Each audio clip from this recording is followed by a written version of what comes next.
கொழும்பில் சொகுசு அடுக்குமாடி குடியிருப்புகளை வாங்க, அழகான வீடுகளை கட்டிக்கொள்ள ராயல்டி இன்ஜினியரிங், வெள்ளவத்தை IBC ரோட்டில், வெள்ளவத்தை ஃபசஸ் லேனில். வணக்கம். இது ஐபிசி தமிழின் பிரதான செய்திகள். முதலில் தலைப்புச் செய்திகள். ராஜபக்சர்களை உள்ளடக்கிய கும்பலுக்கு எதிராக திரும்பிய ரணில் மைத்திரி யோசனைகள்.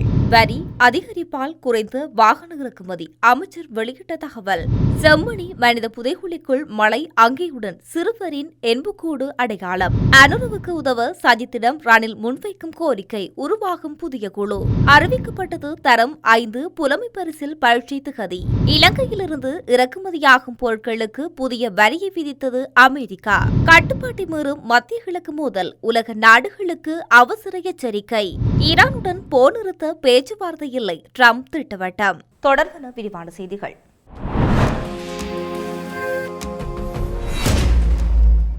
உயர்நீதிமன்றங்களின் நீதியரசர்கள், முதன்மை நீதிமன்ற நீதிபதிகள் மற்றும் மேலும் சில சிறப்பு தொழில்முறை பணியாளர்களின் ஓய்வு பெறும் வயது வரம்பை நீடிப்பது தொடர்பாக அரசு கவனம் செலுத்தி வரும் நிலையில் அதற்கெதிராக திவாலான பலவீனமடைந்த எதிர்க்கட்சிகள் முன்னெடுத்து வரும் பிரச்சாரம் அவர்களுக்கே எதிர்வினையாக மாறியுள்ளது. ஓய்வு பெறும் வயது வரம்பை நீடிப்பது குறித்து ஆய்வு செய்யும் நோக்கில் ரணில் மைத்திரி ஆட்சி காலத்தில் விசாரணை குழு ஒன்று நியமிக்கப்பட்டிருந்தது. 2016 நவம்பர் 19 அரசியலமைப்பு சபை என்ற பிரதான குழு அமைக்கப்பட்டதோடு அதன் கீழ் 6 துணைக்குழுக்களும் நியமிக்கப்பட்டுள்ளன. அவற்றில் நீதித்துறை தொடர்பான விடயங்களை ஆய்வு செய்வதற்காக தனிப்பட்ட துணைக்குழு ஒன்று அமைக்கப்பட்டுள்ளது. இந்த துணைக்குழு அனைத்தும் நீதிமன்றங்களின் நீதிபதிகளின் ஓய்வு பெறும் வயதை 65 நிர்ணயிக்க வேண்டும் என்றும், கீழ்நிலை நீதிமன்றங்களுக்கு புதிதாக நியமிக்கப்படும் நீதிபதிகளுக்கு தேவையான அனுபவத்தை பெற்றுக் கொடுக்க உயர்நீதிமன்ற நீதியரசர்கள் ஓய்வு பெறும் வயதை 70 உயர்த்த வேண்டும் என்று பரிந்துரைத்தனர். எனினும் இந்த பரிந்துரைகள் தொடர்பாக மேலதிக நடவடிக்கைகள் எடுக்கப்படாத காரணத்தால் நீதிமன்றங்களில் வழக்குகள் தாங்க முடியாத அளவுக்கு தேங்கியுள்ளது. அதற்கான தீர்வாக அறிவியல் அடிப்படையிலான அணுகுமுறைகளை தற்போதைய அரசு முன்னெடுத்து வர நிலையில் இதற்கு எதிராக பொய் பிரச்சாரங்கள் மேற்கொள்ளப்பட்டு வருகின்றது. 2016 ஆண்டு ரணில் விக்ரமசிங்க மைத்ரிபால சிறிசேன தலைமையிலான அரசின் காலத்தில் அரசியலமைப்பு சீர்திருத்தங்கள் ஆய்வு செய்வதற்காக பல துணைக்குழுக்கள் நியமிக்கப்பட்டன. புதிய நீதிபதிகளை நியமிக்கும் வரை ஏற்படும் வெற்றிடங்களை தற்காலிகமாக நிரப்புவதற்கும் இந்த நடவடிக்கை உதவக்கூடும் என்றும் கருத்து முன்வைக்கப்படுகின்றது. மறுபுறம் இந்த யோசனை குறித்து பல தரப்பினர் கவலைகளையும் முன்வைக்கின்றார்கள். ஓய்வு பெறும் வயது நீடிக்கப்பட்டால் இளம் நீதிபதிகள் பதவி உயர்வு பெறும் வாய்ப்புகள் தாமதமாகலாம் என்ற கருத்து ஒன்று உள்ளது. நீதிமன்றத்தின் சுயாதீன தன்மையை பாதிக்கும் வகையில் இந்த நடவடிக்கை அரசியல் நோக்கத்துடன் பயன்படுத்தக்கூடாது என்று சில சட்ட நிபுணர்கள் வலியுறுத்தியுள்ளனர். ஓய்வு பெறும் வயது மாற்றம் அனைத்து நீதிபதிகளுக்கும் சமமாகவும் வெளிப்படைத்தன்மையுடனும் தெளிவான சட்ட நடைமுறைகளின் அடிப்படையிலும் நடைமுறைப்படுத்தப்படும் என்று அவர்கள் வலியுறுத்தியுள்ளனர். இந்த விவகாரம் தற்போது அரசியல் விவாதமாகவும் மாறியுள்ளது. அரசாங்கம் இது நீதித்துறையின் செயற்திறனை மேம்படுத்தும் நிர்வாக சீர்திருத்தம் என கூறுகின்றனர். வாகன இறக்குமதிக்கான நாணய கடன் கடிதங்கள் திறக்கப்படும் வீதம் கணிசமாக குறைந்துள்ளதாக பிரதி அமைச்சர் அனில் ஜெயந்த் பெர்னாண்டோ தெரிவித்துள்ளார். வாகன இறக்குமதிக்கு 50% கூடுதல் தீர்வை வரி விதிக்கப்பட்டதை தொடர்ந்து இந்த நிலை ஏற்பட்டதாகவும் அவர் தெரிவித்துள்ளார். நாடாளுமன்றத்தில் நேற்று உரையாற்றும் போதே அவர் இந்த தகவலை வெளியிட்டுள்ளார். இது தொடர்பில் அவர் மேலும் தெரிவிக்கும் போது, இந்த ஆண்டில் முதல் 6 மாத காலங்களில் வாகன இறக்குமதிக்காக திறக்கப்பட்ட நாணய கடன் கடிதங்களின் சராசரி மதிப்பு 3.5 மில்லியன் அமெரிக்க டாலர்களாக காணப்படுகின்றது. எனினும் கூடுதல் தீர்வை வரி விதிக்கப்பட்டதன் பின்னர் இந்த நிலைமையின் பெருமளவான மாற்றம் ஏற்பட்டுள்ளது. அதன்படி கடந்த ஜூலை 20 1.8 மில்லியன் அமெரிக்க டாலர்களுக்கும் ஜூலை 21 1.9 மில்லியன் அமெரிக்க டாலருக்கும் மாத்திரமே நாணய கடன் கடிதம் திறக்கப்பட்டுள்ளது. கூடுதல் தீர்வை வரி நடைமுறைக்கு வந்த மே மாதம் 15 அன்று மாத்திரம் 23.71 மில்லியன் அமெரிக்க டாலர் மதிப்பில் நாணய கடன் கடிதங்கள் திறக்கப்பட்டிருந்தது என்பது குறிப்பிடத்தக்கது. செம்மணி மனித புதைகுழிக்குள் மழை அங்கேயுடன் சிறுவரின் எண்புக்கூடு ஒன்று அடையாளம் காணப்பட்டுள்ளது.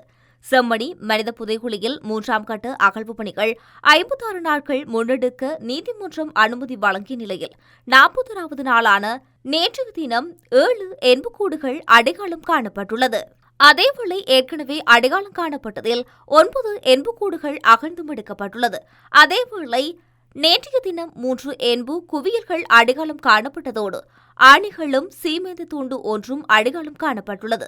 இதன் அடிப்படையில் செம்மணி மனித புதைகுழியில் 1, 2 மற்றும் 3 கட்டம் என இதுவரையில் 95 நாட்கள் அகழ்வு பணிகள் முன்னெடுக்கப்பட்ட நிலையில் 478 என்புக்கூடுகள் அடையாளம் காணப்பட்டுள்ள நிலையில் 464 என்புக்கூடுகள் முற்றாக அகழ்ந்து எடுக்கப்பட்டுள்ளது. அதே நேரம் இந்த என்புக்கூடு ஒரு வித்தியாசமான முறையில் காணப்படுவதால் இது சட்ட ரீதியாக புதைக்கப்பட்டதா என்ற ஒரு சந்தேகம் இருக்கின்றது என சட்டத்தரணி V.S. நிரஞ்சன் தெரிவித்துள்ளார். மேலும் தெரிவிக்கும் போது செம்மணி மனித புதைகுழி அடையாளம் காணப்பட்ட 467வது என்புக்கூடு இதுவரை காணப்படாத வித்தியாசமான முறையில் இது காணப்படுகின்றது. அதற்கான சவப்பெட்டியின் அடையாளமும் அதே நேரம் இந்த என்புக்கூட்டில் மழைக்காலத்துக்கு பாவிப்பதற்கான மழை அங்கியொன்று கால் என்பு பகுதியில் காலுறை ஒன்றும் காணப்படுகின்றது.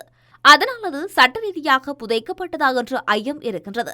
நீதிமன்றம் இது சம்பந்தமாக ஆராய்ந்து அடுத்த கட்ட நடவடிக்கை எடுக்க வேண்டும். அத்தகைய மழை அங்கியுடன் காணப்படும் என்புக்கூடு ஒரு வித்தியாசமான முறையில் காணப்படுவதால் இது சட்ட ரீதியாக புதைக்கப்பட்டதா என்ற சந்தேகம் இருக்கின்றது. இது சம்பந்தமாக இன்றைய தினம் வெள்ளிக்கிழமை தெளிவாக சொல்ல முடியும் என தெரிவித்துள்ளார். நாட்டில் வழக்குகளின் விசாரணையில் ஏற்படும் தாமதத்துக்கான சாத்தியமான தீர்வுகளை ஒரு நாடாளுமன்ற குழு நியமிப்பதன் மூலம் ஆராயலாம் என்று முன்னாள் ஜனாதிபதி ரணில் விக்ரமசிங்க குறிப்பிட்டுள்ளார். நேற்றைய தினம் எதிர்க்கட்சித் தலைவரின் அலுவலகத்தில் இடம்பெற்ற கூட்டத்தின் போது தனது கருத்தினை தெரிவித்த போதே இதனை குறிப்பிட்டுள்ளார். இதன்போது நாடாளுமன்றத்தில் ஒன்று கூடிய ஒரு தீர்மானத்தை முன்வைத்து அதை அடுத்த சபாநாயகரிடம் ஒப்படைக்குமாறு எதிர்க்கட்சித் தலைவரிடம் நான் கூறுகின்றேன். இந்த நாட்டில் உள்ள இந்த 1.1 மில்லியன் வழக்குகளுக்கு தீர்வு காண்பது குறித்து ஆராய ஒரு குழுவை நியமிக்கவும். அது பிரித்தானியாவில் எப்படி நடந்தது, மற்ற நாடுகளில் எப்படி நடந்தது, நமக்கும் ஒரு டிஜிட்டல் முறை தேவையா, அதை இன்றோ நாளையோ உடனடியாக செய்தால் திங்கட்கிழமை ஒப்படைக்கலாம் என்று அவர் அறிவுறுத்தியுள்ளார். 2026 ஆண்டுக்கான 5ஆம் வகுப்பு புலமை பரிசில் பரீட்சை தொடர்பில் பரீட்சை திணைக்களம் முக்கிய அறிவிப்பொன்றை வெளியிட்டுள்ளது. புலமை பரிசில் பரீட்சை எதிர்வரும் ஆகஸ்ட் 9ஆம் தேதி ஞாயிற்றுக்கிழமையன்று நடைபெறும் என பரீட்சைகள் திணைக்களம் அறிவித்துள்ளது. இந்த பரீட்சையானது நாடு முழுவதிலும் உள்ள 2723 மையங்களில் முதலாம் பாகம் முற்பகல் 9:30 முதல் 10:45 மணி வரையிலும், 2ஆம் பாகம் முற்பகல் 11:15 மணி முதல் மதியம் 12:15 மணி வரை நடத்தப்படும். இந்த நிலையில் விண்ணப்பதாரர்கள் வருகை பதிவேடுகள் சம்பந்தப்பட்ட வலய கல்வி அலுவலகங்களுக்கு அனுப்பப்பட்டுள்ளதாக திணைக்களம் தெரிவித்துள்ளது. தாங்கள் தகவல்களை திருத்த வேண்டிய விண்ணப்பதாரர்கள் www.donets.lk என்ற அதிகாரப்பூர்வ இணையத்தில் உள்ள பரீட்சை தகவல் மையத்தில் அணுகுவதன் மூலமாகவோ அல்லது அவர்களது ஆன்லைன் மூலமாகவோ ஜூலை 23ஆம் தேதி ஆகஸ்ட் 3, 2026 வரை இணையவழியில் அவற்றை மேற்கொள்ள முடியும். மேலதிக விசாரணைகளுக்கு பரீட்சார்த்திகள் 0112784208 அல்லது 0112784537 அல்லது 0112786616 அல்லது 0112785413 ஆகிய எண்களில் திணைக்களத்தை தொடர்பு கொள்ள முடியும். அத்துடன் 1911 என்ற துரித இலக்கத்துக்கும் தொடர்புகளை ஏற்படுத்த முடியும் என்று பரீட்சைகள் திணைக்களம் அறிவித்துள்ளது. தற்காலிகமாக விதிக்கப்பட்டிருந்த 10% உலகளாவிய வரி காலாவதியாகும் நிலையில் இலங்கை உட்பட 60 வர்த்தக கூட்டாளி நாடுகளின் பொருட்கள் மீது அமெரிக்கா 10% மற்றும் 12.5% புதிய வரிகளை விதிக்க உள்ளதாக ட்ரம்ப் நிர்வாகம் அறிவித்துள்ளது. கட்டாய உழைப்பு தடை சட்டங்கள் தளர்வாக அமுல்படுத்தப்படுவதாக கூறப்படும் சட்டங்களை சுட்டிக்காட்டி இந்த தீர்மானம் எடுக்கப்பட்டுள்ளது. அதன்படி இலங்கையிலிருந்து இறக்குமதி செய்யப்படும் பொருட்களுக்கு 10% வரி விதிக்கப்பட உள்ளதாக அறிவிக்கப்பட்டுள்ளது. அர்ஜென்டினா, பங்களாதேஷ், பிரித்தானியா, Cambodia, Canada, Ecuador, Guatemala, Honduras, India, Indonesia, German, Malaysia, Mexico, Pakistan, இலங்கை மற்றும் டொபாகோ நாடுகள் பொருட்களின் மீது அமெரிக்கா 10% வரியை விதிக்கின்றது. இது தவிர சீனா உள்ளிட்ட 38 நாடுகளுக்கு 12.5% வரியை விதிப்பதற்கு ட்ரம்ப் நிர்வாகம் தீர்மானித்துள்ளது. அத்துடன் ஐரோப்பிய ஒன்றியம் உட்பட 60 வர்த்தக பங்காளி நாடுகளின் பொருட்கள் மீது அமெரிக்கா இந்த புதிய வரியை அறிமுகப்படுத்துகின்றது. அமெரிக்க வர்த்தக பற்றாக்குறையை குறைக்கும் நோக்கில் கடந்த ஆண்டு தேசிய அவசரகால சட்டத்தின் கீழ் விதிக்கப்பட்டிருந்த 10% தொடக்கம் 50% வரையிலான பரஸ்பர வரிகளை கடந்த பிப்ரவரி மாதம் அமெரிக்க உயர்நீதிமன்றம் ரத்து செய்திருந்தது. அதனைத் தொடர்ந்து ட்ரம்ப் 150 நாட்களுக்கு 10% தற்காலிகமாக வரியை விதித்திருந்தார். அது இன்றுடன் நிறைவடையும் நிலையில் இதுகுறித்து புதிய அமல்படுத்தப்பட்டுள்ளது. அதனைத் தொடர்ந்து ஜனாதிபதி டொனால்ட் ட்ரம்ப் உலகளாவிய வரி என்ற தேர்தல் வாக்குறுதிகளை நிறைவேற்றும் வெள்ளை மாளிகையின் புதிய முயற்சியாக இது அமைகின்றமை குறிப்பிடத்தக்கது. மோதலில் ஈடுபட்டுள்ள தரப்புகள் உடனடியாக ஓரடி பின்வாங்க வேண்டிய தருணம் இதுவென எச்சரிக்கை விடுக்கப்பட்டுள்ளது. உலக நாடுகள் தலைவர்களுக்கு தமது உத்தியோகபூர்வ சமூக வலைதள பக்கமூடாக அவசர எச்சரிக்கை ஒன்றை அவர் விடுத்துள்ளார். அதிலே மேற்படி விடயம் தெரிவிக்கப்பட்டுள்ளது. இது தொடர்பில் மேலும் தெரிவித்ததாவது: அனைத்து பகுதிகளிலும் சண்டைகள் உடனடியாக நிறுத்தப்பட வேண்டும். போக்குவரத்து சுதந்திரம் மீட்டெடுக்கப்பட வேண்டும். ராஜதந்திர பேச்சுவார்த்தை மட்டுமே ஒரே தீர்வாகும் என திட்டவட்டமாக வலியுறுத்தியுள்ளார். அமெரிக்கா மற்றும் ஈரானுக்கு இடையிலான ராணுவ மோதல்களும் ஹோர்முஸ் நீரிணையில் ஏற்பட்டுள்ள கப்பல் போக்குவரத்து பிரச்சினைகளும் பிராந்திய போராக உருவெடுத்து வரும் பின்னணியிலே ஐநா பொதுச் செயலாளர் இந்த அவசர வேண்டுகோளை விடுத்துள்ளமை குறிப்பிடத்தக்கது. ஈரானுடனான போர் நிறுத்த பேச்சுவார்த்தை நடத்துவதற்கு தான் இன்னும் தயாராக இல்லை என அமெரிக்க ஜனாதிபதி டொனால்ட் ட்ரம்ப் திட்டவட்டமாக தெரிவித்துள்ளார். அமெரிக்க சுற்றுச்சூழல் பாதுகாப்பு மையத்தில் நிகழ்வொன்று முன்னெடுக்கப்பட்டுள்ளது.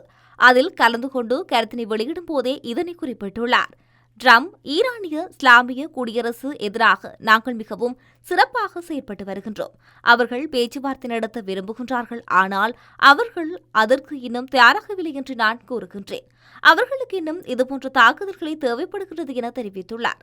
மேலும் ஈரானிய தலைவர்களுக்கு சில தீயெண்ணங்கள் இருப்பதாக குறிப்பிட்ட அவர் ஈரான் அணு ஆயுதம் பெறுவதற்கு ஒருபோதும் அனுமதிக்கப்பட மாட்டாது என்ற தனது உறுதியான நிலைப்பாட்டை மீண்டும் வலியுறுத்தியமை குறிப்பிடத்தக்கது.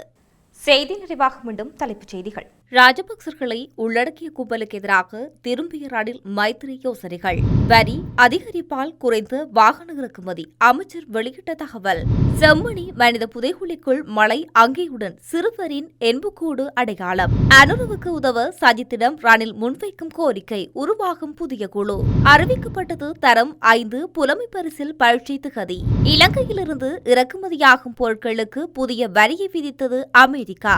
கட்டுப்பாட்டை மீறும் மத்திய கிழக்கு மோதல். உலக நாடுகளுக்கு அவசர எச்சரிக்கை.